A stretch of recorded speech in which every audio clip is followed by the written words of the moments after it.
Hi, and welcome to the Curator Salon podcast with me, your host, Geeta Joshi. Today I'm going to be talking to Michael Petry, who is a curator and director at the Museum of Contemporary Art, also known as MoCA, in Peckham, South London, and most recently the author of a new book called The Word is Art, published by Thames and Hudson in October 2018. Welcome, Michael. All right, thank you for inviting me. You're very welcome.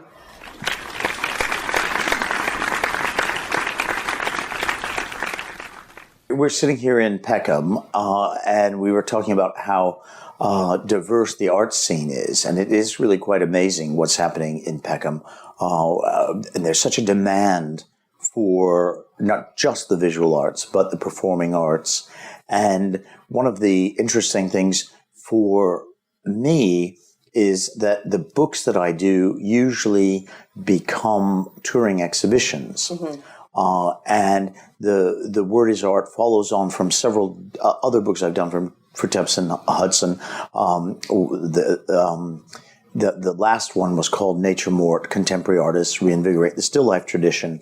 And that was a very big international touring exhibition of about 85 works of art that went to 4 different museums across the EU. And it finished earlier this year at London's Guildhall.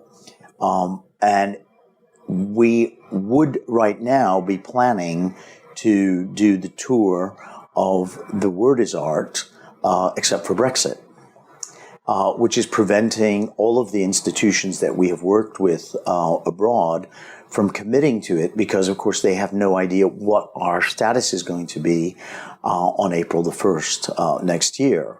Many people won't know that when you bring an artwork into the EU, you have to pay 20% VAT on the insurance value of that. Now, what that means is, even if it's a museum and you're not selling the work, it's like a bond. And in the last show, we had 2 Mark Quinns, and we had all sorts of really fantastic artwork, and the value was incredibly high. Now, if you imagine you're a museum, you don't have the cash flow to put 20% up of the insurance value of that sort of work. So all of those institutions are saying to us, if you have a hard Brexit, and you are not in the EU, and you are not in any kind of customs union, then what that means is we cannot bring that work over because we won't have the money. And what's worse, if we had started the tour and the work was over there, we would have real difficulty getting it back to London. Wow. Because we don't know what the arrangement will be in terms of what the UK is going to do in terms of tariffs against the EU. So all these institutions that we've been working with for 10 years have been unable to plan. And an exhibition on that scale does not happen in 6 days or 6 months. I mean, these are things that we're planning for years. And so it's not just MoCA London. I mean, about a month ago in the Evening Standard, the director of the V&A made, a similar case and said, we, the V&A, may have to close for 6 months. And it was, really shocking. And people were really kind of outraged that no one in government has listened or talked to those of us in the creative sector, as they call it. And I personally knew someone who worked for David Davis when he was the Brexit minister. And I said to them, I need to talk to you because I need to talk to the minister, and I need him to understand what they're doing and what they're suggesting. They don't seem to have even any notice of the arts. And the first reply from his assistant was, well, why should he? You don't mean anything. I mean, arts don't matter. And I know this is the attitude of so many in government, both Labour and Conservative, are very dismissive of the arts. And I said to him, what percentage of the economy is car manufacture in this country? And he knew it's about 2%. And I said, that's why, of course, you've had Mitsubishi and all these people come in. I said, do you know what the creative industry's GDP percentage is? And he said, no, what is it? I said, 6%. We are 3 times larger. And you don't even know that. And you're trying to organize this Brexit, and you're not even talking to us, and you're dismissive of me when I say I need to talk to you. And you're not talking to anyone in the creative industry. And that's really problematic, because what you're proposing is going to hurt not just the visual arts, it's going to really mess up the performing arts. Because if we go out in a hard Brexit, everyone will need a work permit, myself included. So when I go to curate a show, I'll need a work permit. Now, imagine you're an orchestra with 100 performers. Every single person in that orchestra will need a work permit. The orchestra doesn't get a work permit. Each individual member will have to get a work permit. The amount of admin, the cost, everything, it's just going to be crazy for orchestras to go and tour, or a ballet company, or a dance company. And so I said to him, do you understand? We are a huge part of this economy, and you are not thinking about us, and you won't even speak to us. So he was really moved by that. So he went to David Davis and said, you need to speak to these, if not him, someone, the V&A or whatever. And was told, oh, I don't want to hear any negatives, only bring me positives. And so he refused to meet me. And from what I understand, that he refused to meet any of the creative industries. Because there are no positives for us for Brexit. Bring me positives. There is no positive for us in Brexit of any color. So, from the point of view of this book, we would already be getting underway to start this exhibition tour, but we can't. So, people don't really understand that this is going to affect people all across the board in so many ways, whether it's your medication, whether it's food production or import. And, in the creative industry, I don't think a lot of people who are not working all the time in Europe, are aware. And at MoCA, we often have, Erasmus interns, and will we be able to do that again? I mean, because once we leave the EU, the Erasmus system, which allows students from anywhere in the EU to travel somewhere else, certainly I don't think English students will be able to go anywhere else, but we have no idea whether European students will be able to come to the UK. And it's not just in the arts. I mean, all the universities have been saying to the Brexit officials, do you understand, if we lose the Erasmus students, we are going to lose a massive amount of money, because it all comes with funds attached and all sorts of things. So, it's not just the arts. It's not just car manufacturers. It's not just it's across the board. And I think it's really unbelievable that, just yesterday or today, I can't remember Jeremy Corbyn has come out and said, I'm backing Brexit again. At this very late date, and is saying, I will, if I get made PM, I will push for Brexit. And of course, it's really destructive to the young people. I mean, I'm not a young person, and I think about all these kids, and their futures are going to be really blighted, and as an artist, as a student, you're not going to be able to go, in the way that I was able, to just go across Europe and work and do things. And the number of people I know who live in Berlin, as artists, or, with Stockholm, anywhere, what are their opportunities? They're not going to have those opportunities. So I'm afraid that's a depressing start to our podcast, but it's a really a real thing that's affecting, this book and what we would normally do with the launch of something like this. So what state are you at with this then? Are you just going to have to wait and see? Or? Well, we're putting together the exhibition is curated, we've talked to the artists, and if we can have a show that travels, we will.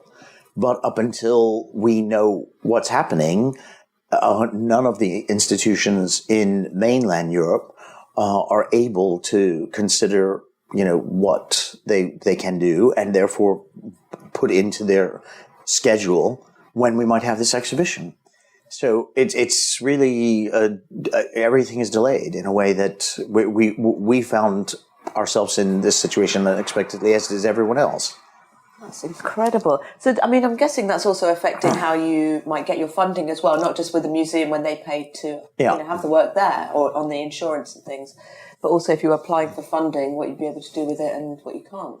Well, I mean, I think what's really important for people to understand is that the funding for the arts is probably going to all but disappear in this country once we have Brexit, because there will be, I mean, a massive crash, in living standards and everything from what I read. And we're already seeing it. The pound has fallen, it's just some, companies are already leaving, the UK. I mean, what we will be in a situation at is, people are going to say pay for the NHS, which is good thing, and other kind of social systems. And I think the arts are not going to we're not going to have funding from the arts councils and things like that. I'm sorry to say, I think there's going to be very little amount of that. And everyone will have to rethink, what, their plans are.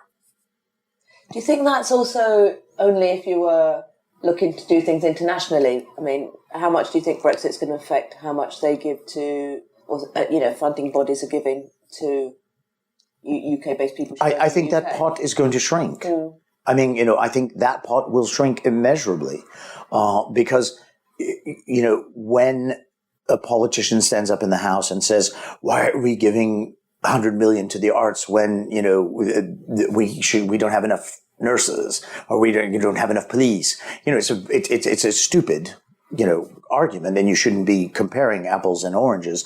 But that's the sort of thing that we've heard it before, and then we know, and I know that's going to happen. And as it tightens, the crunch tightens, it will be harder for the people like myself to say, well, look, according to the government's own figures, every pound the government spends on the arts, they get 10 pounds back, because that money is seeding the tourist economy.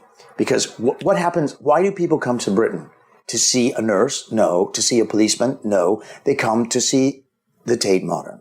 They come to see the Serpentine. They come to see the theater or the opera. I mean, and when they are here, they then spend on hotels and they spend in restaurants and all of that. And that's where it comes in. They spend £1, they get 10 pounds. So, if you actually say to that MP who stands up and says, why should every single pound go to the nurses? You say, because then you lose tenfold. But, a lot of people don't know these are government statistics. I'm not making them up. That's the amazing thing, is when you say this back to government, they say, yeah, that's true. That is absolutely true. And so, economically, it makes sense to give to the arts because it generates more money. But, politically, the optics of that, can be made to look bad. Yeah, I think that's where the arts always get sort of seen as a luxury. A luxury. Yeah. And, we're in Peckham and we are very embedded in the neighborhood and that. And we do a lot of outreach, and we have people come who would never have been to a gallery. And, they often ask us to help them find something for their kids. And we do, because they don't have the tools or have never been aware of how they might get their kids into a school where there's performance. Because, of course, now so many schools don't have arts and don't have performance. And, the working class kids, of course, they are talented, but they're being denied these opportunities. And I think it's going to get worse. So do you think the investment in the arts, even through the educational sector, is going to be shrinking? Yes, because they're going to be forced. Government has already said it's the, I don't know what they call it, but science, math. Oh, that's right. And everything. So it's about gearing kids up to go into jobs. And not educate them. It's about training them to do things as opposed to educating them, and that's something that's been going on for probably 20 years. And during that time, the arts have fallen off all the sorts of different curriculum. Which is interesting, like you say, they're training people for jobs, which is actually, I think, something that's been going on for decades. It's just evolved into different forms, going back to, gearing young people just for jobs, because it seems the climate more internationally at the moment is actually more entrepreneurial anyway, because most artists, most curators have like a freelance element to how we work, and things like the digital sort of sphere has really opened up more opportunities for us to be found, find opportunities ourselves, collaborate and all of that. And yet, education's just setting people up for jobs down a very handful of sectors. Yeah, and I mean, I think the new technology is a great thing, and that, as you say, has enabled people to connect. And, we at MoCA, we don't have a permanent subsidy from the Arts Council or anything like that. We are very entrepreneurial. We have to find the funding for all our projects. And that's fine. I mean, we've never actually asked to be part of that system because it's a very fragile kind of system, unless you're Tate Modern, And so, I don't have any issue with being entrepreneurial. But I think if you train kids not to be entrepreneurial, you train them to do things, then you limit their horizon. And that's what education should be. It's about opening up your horizon so that you can do all those things, or you can see that opportunity when it's there. And if the only thing you see as an opportunity is, I've got to get a job, then, something much more fulfilling may come your way and you may not even see it. So, I mean, and, when, you're talking about the sort of international interactions on the web, I'm going to kind of turn the focus a little bit to the book. This is an incredibly international book. I mean, I think we have over 60 languages represented. We've got Arabic, we've got Cantonese, we've got Tibetan, we've got Korean, we have Thai, we have Spanish, we have Italian. We have artists from all around the world. And even within, say, the Arabic language, we've got an artist who's Tunisian, we have a Lebanese artist, we've got an Iraqi artist, we've got an Egyptian artist. So it's not that it's even just, all, they're all the same. All these people who are speaking Arabic, they're all the same. No, we really, I have really tried to represent different nationalities because everybody across the world is using text in art. And that comes very much from the web. And my idea for the book was that, probably about 5 years ago, there was a real concern that books were really going to go all digital. Everything was going to go ebooks, and people were worried about publishing in books and because of the internet. And then, of course, what happened is that everyone became a writer.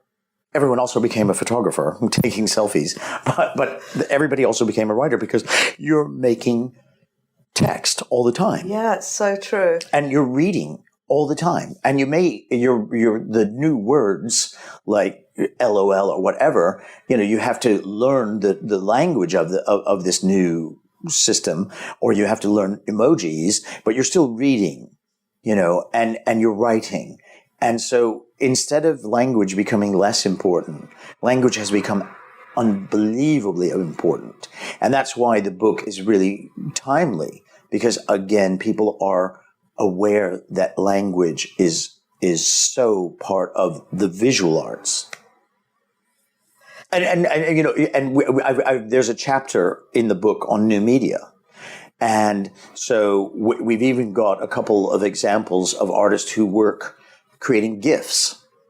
GIF, GIFs, not GIFs. And we've got a QR code in the book. And if you take your smartphone and you scan the QR code, up on your phone will come the artwork, which exists only as, truly as a GIF. So it's very, as a hard, old-fashioned thing, a book.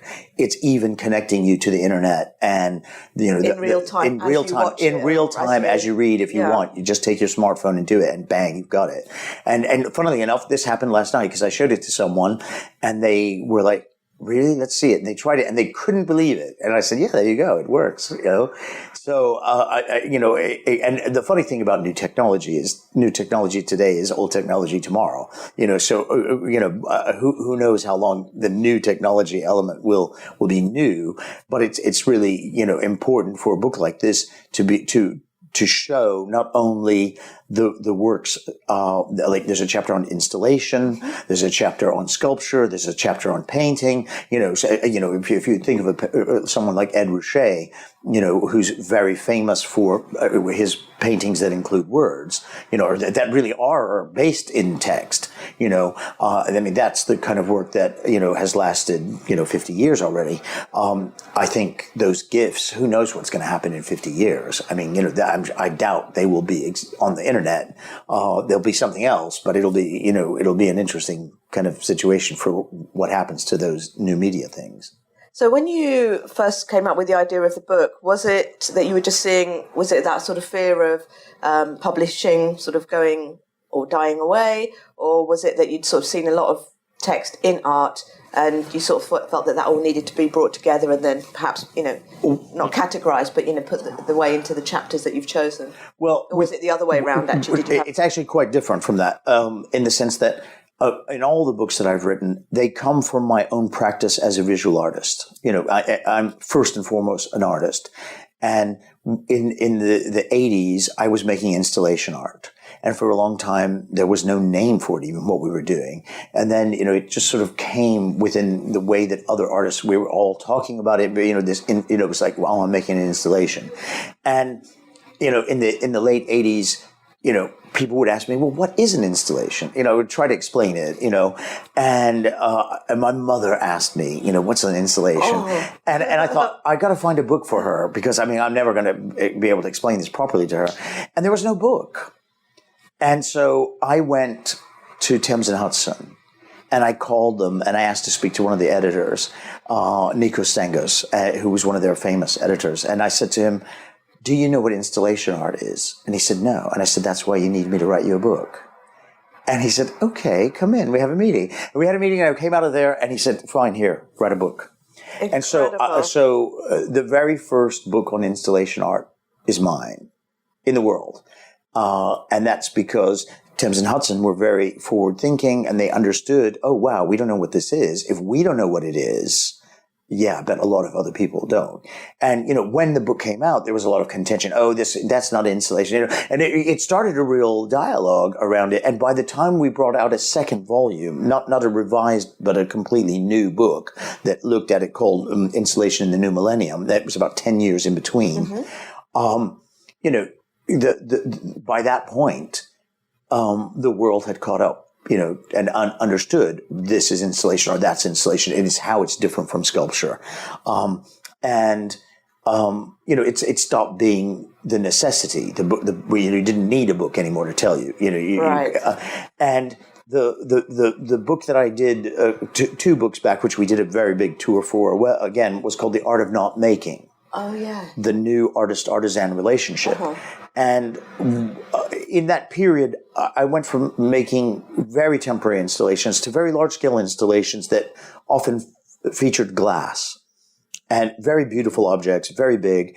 And so people were always asking me, how do you blow glass? And I said, I don't know. I don't do that. I design it and I'm there when they're blowing it and I oversee it, but I don't actually produce it. I don't blow the glass. And it occurred to me at that point, I thought, that's an interesting thing, and the more I started looking around, of course, if you look at a lot of the work by YBAs, it's all produced by Mike Smith and other fabricators. And I thought, well, and of course, this is a very historic way of making. That's what the book, that's the core of the book, is to say, well, actually, it seems like it's new, but it's actually very old. And so it came from people asking me about that. And is that like going back to, let's say, Renaissance ateliers? Absolutely, like absolutely, yes. Okay. And so the Nature Mort book, the last one, came about because I was making these works that I thought in a curious way, I thought these are like still lives. And I thought, oh, it's so weird that I'm making this kind of old-fashioned work. It must be old-fashioned because it's a still life. And I thought, I wonder if anyone else is kind of making still lifes. And of course, as soon as it came in my mind, I started looking and it was like, oh, actually, everyone is using it as a metaphor for death, which is what the traditional still life is. It's a metaphor for death. And it's like, this is how we in the 21st century can talk about death, which is not in a kitschy way, but in a sophisticated way, and actually say, well, actually, this is a tradition that goes very far back, all the way back to the Greeks, still life, which talks about mortality. And that's why so many people are using this metaphor, because it's something that, we've had continuous war for the last 20 years, and terrorism, and so I think a lot of people, most people are aware of the fragility of our lives. And, these idiots flying drones into Gatwick, they could have killed someone. They could have killed a whole plane load of people. I mean, I don't think that's what they were trying to do, but, the possibility was really there. And we are just more aware of how at risk we are. And as Londoners, we've seen terrorist attacks. Yeah. And so people are aware. I mean, I think the great thing about Londoners is it's like, people said to me, oh, you can't get on the tube. It'll be dangerous. And I'm like, we're Londoners. We're on that tube tomorrow. We're not going to let that stop us. And people didn't. And so there's a kind of resilience, but there is a realization that death is something that was in the background. So, all the way coming back to the word is art, a lot of the work that I'm doing at the moment is word-based, installations and things like that. And it occurred to me when I was making this, I thought, I've kind of shifted, and I bet other people have too. And I, started looking, and then of course it became very clear to me that everybody across the world is looking towards text. Yeah. And so that's where the book came out of. Do you think that is, what is the thing that's made people really want to use text? Do you think it is social media? Do you think it is like a graffiti tradition? It's sort of born out of many things, like being, like even advertising and then making statements. I think text is now everywhere. Yeah. And, if something's in your consciousness as an artist, I don't see how you cannot at least interact with it. I mean, that doesn't mean that someone like Sean Scully has to, he's an interesting painter, doesn't use text in any way. But I'm sure he's aware, of works that are textual. So I think it's just something that is in the air. And I'm sure he does use email, and, and maybe he doesn't do his own Facebook and Twitter and stuff, but, he will at least be directing what needs to go into that dialogue. I'm not a big Twitter fan, but again, that's a new way of speaking. Yeah. And it's very limiting in the sense that you can't put across nuanced ideas. It's absolutely black and white. You are an idiot. That's a Trump one, or I'm the greatest. That's a Trump one. You can only get this kind of soundbite thing, whereas I'm much more interested in poetry. I'm much more interested in long prose stories. Twitter just forces you into this very tiny kind of thing. And so, I don't think we're going to have a Twitter poet. We certainly have online poets. But I mean, maybe there is a possibility of being a Twitter poet. I don't know. I mean, and to be honest, I'm not that interested in it, because it is really a shouting match. At least that's what's happening at the moment. Yeah, maybe. I mean, I don't really use Twitter much anymore either. I think Instagram's my platform of choice, and I think for that it's a combination of the visual and the prose, because it's really important now that, anything that you write in what they call the caption, the text area, is quite intentional, that it is more engaged, or is as engaging as the image, to actually have any relevance to your audience. And I certainly think in the visual arts, the Instagram is much more important. Yeah.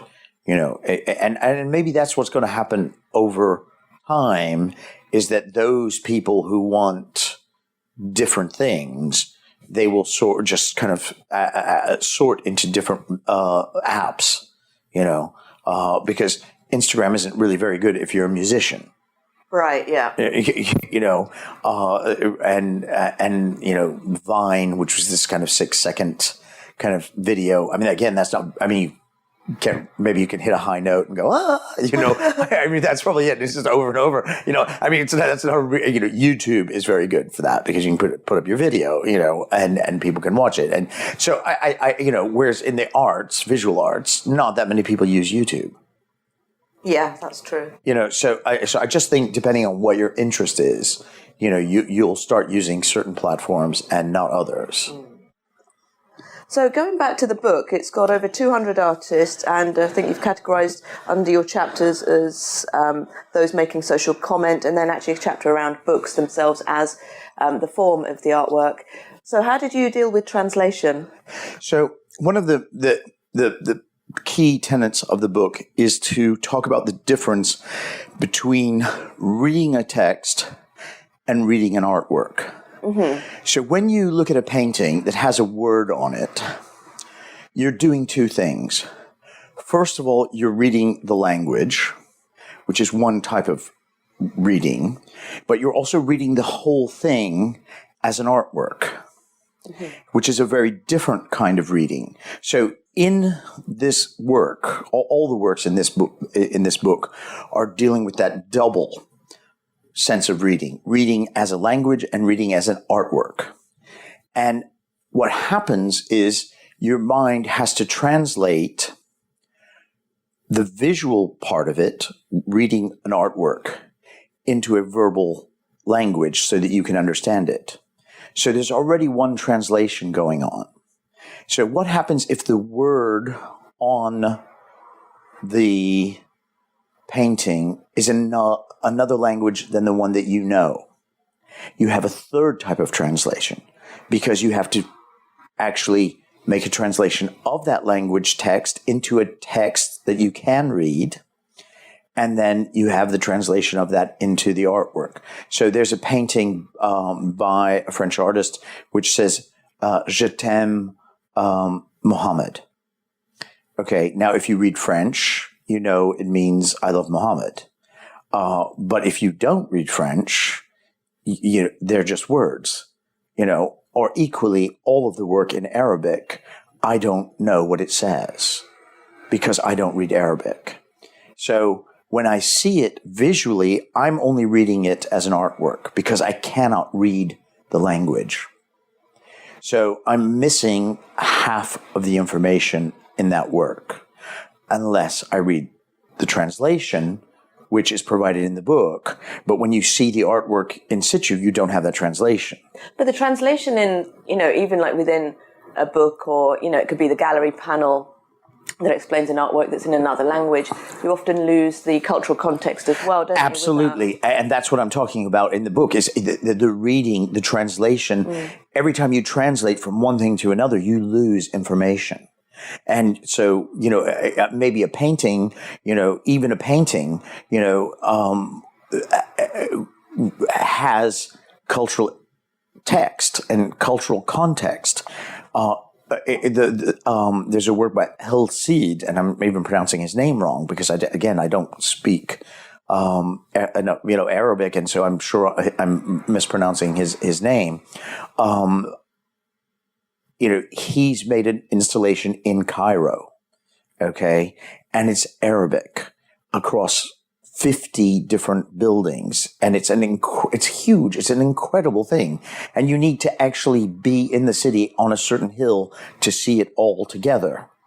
And it's so spectacular, but it's also very culturally specific in that the area of the city where all the buildings are is the Christian quarter. And in Cairo, it's the Christians who collect all the trash for the whole city. And so they are considered unclean. Because the vast majority of the population are Muslim and they won't do this particular job. Yes, that's it there. And so historically in Cairo, those citizens who are Cairenes, I mean, they're native to Cairo. They've been born and raised there for hundreds of years, if not more. They are looked down upon as dirty. So what he wrote was a very old second or third century phrase that translates roughly to, if you want to see the sun, you must first remove the mote from your eye. So, he is making a comment in Arabic about the fact that Christians are seen as lesser. And saying to the general population in Arabic, look, these people take our rubbish away. That's a great thing, because otherwise our street, the city's a mess. And so, there's a huge cultural and specific location of where that is, but also in the kind of social context of how those people who take the rubbish away for the whole of the city are seen. So, you need that information, which, obviously I'm providing that in the book, but at the same time, I don't know. I mean, he has provided me with that translation. So I have to assume that it's as good as it's going to be. But at the same time, there's another one in the book by Michael Shawanase, who is a Thai artist. And the piece that it's a very large neon words. And the whole point of his piece is that in the Thai language, and of course they use different characters again, there is no specific translation to this particular word, because it all depends on context and tonality, because it's a tonal language, just like Chinese, Mandarin and Cantonese. If you go ma, it means one thing. If you go ma, it means something else. It's the same two letters, M-A, but it's how the tone of your voice goes. And so for those of us in the West where we don't have a tonal language, that's incredibly difficult to learn. And so if you have a tonal language and you have a context for which the word is used, that it means something else, his work, we had a really hard time even talking to him, back and forth on email, to decide what the translation of this piece was, because it's meant to be ambiguous. Right. You see, and so when a Thai person reads it, it means something very different to them than us in the West, because we will never get that context for it. So, that's what I'm trying to get across, is that language is incredibly beautiful, incredibly subtle, very poetic. And that's why Twitter doesn't really work for me, because you can't get across all of those possibilities in language. Michael, thanks so much for spending time with me this morning and being on the podcast. It's been really interesting. It's great talking to you always. Where can people find you online? They can find me online at michaelpetry.com, or they can find me at Mocha London, which is mocha.london. And we've got links to all our other social media there, so you can see what we're up to. Amazing. Thank you. And if you're listening to this podcast before the 20th of January, then there's still time to see Volume by Remy Ruff installed at Mocha here in Peckham. Thanks so much. Thank you.